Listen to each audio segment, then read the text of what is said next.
not a better way for you to spread your message than doing this at an elementary school? This is a great way, trust me. With little kids. Fantastic way. Jesus said go into all the world, including elementaries, and preach the gospel to every creature. There's a better way to get your message across than doing this to children at an elementary school. Well, if you believe that, then you should go do it yourself. Damn. So the children were indoctrinated to believe in a Santa Claus. And so this pastor wants to change that indoctrination and tell them that only their Jesus is real. But yet they were indoctrinated to believe in a Jesus. Now, many times over, people have said that Jesus is real, that there are scholars who say that there was a historical Jesus. But what no scholar says is that there was a biblical Jesus. Right. Your biblical Jesus does not exist. None at all. So this pastor is half right and he's half wrong. You see, the idea of Christmas, of Santa Claus, is based on the varied ideas of a Saint Nicholas, whether we're talking about the Saint Nicholas out of Turkey or we're talking about a Saint Nicholas that was in some of the Eastern European countries.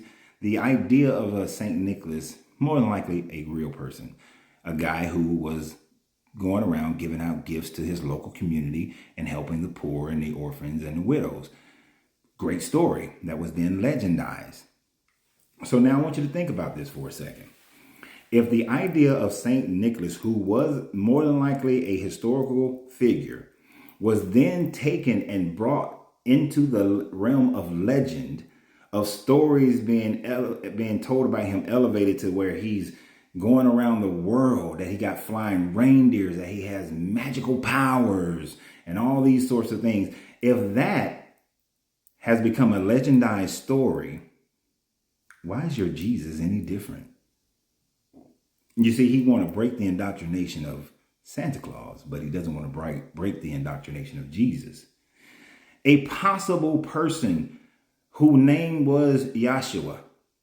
And Josephus ben Matthias talks about many people in first century Judea whose name was Yahshua, who were claiming to be the Jewish Messiah. But what he does not talk about is the biblical version of this Yahshua, not the one who fed 5,000. Josephus never said anything about that. Tacitus never said anything about that. Pliny never said anything about that. They never said anything about him walking on water. They never said anything about him turning water into wine. They never talked about any of the so-called miracles that this Yahshua supposedly performed. Yet, the stories then became legend as time went on. 50 years later, 100 years later, all of a sudden he's performing miracles. He's healing people. He's bringing people back from the dead. All common motifs from other people, whether it is Horus who brought people from the dead, Dionysus who turned water into wine, others born from a virgin. All these stories, legendized, copying a motif that was common for that era of thinking, legendized just like Santa Claus. So if Santa Claus is fake, then guess what? Jesus is also fake. Now, is this pastor right or wrong for being in front of the school, dictating what parents teach their children? I can see the point of view that that's not his place to do so. But it's also not his place to indoctrinate people's children in whatever church he pastors either. That parents should be able to choose whether or not they raise their children to believe in Jesus or raise their children to not believe in Jesus. What about the Muslim children who are going to this school? These Muslim children see that he is saying that Jesus is real, and to them, their version of Jesus is much different than the version of Jesus that the Christians believe. Yeshua for the Christians and Isa for the Muslims are two totally different people. One is the Son of God. The other is just one of the many messengers of God.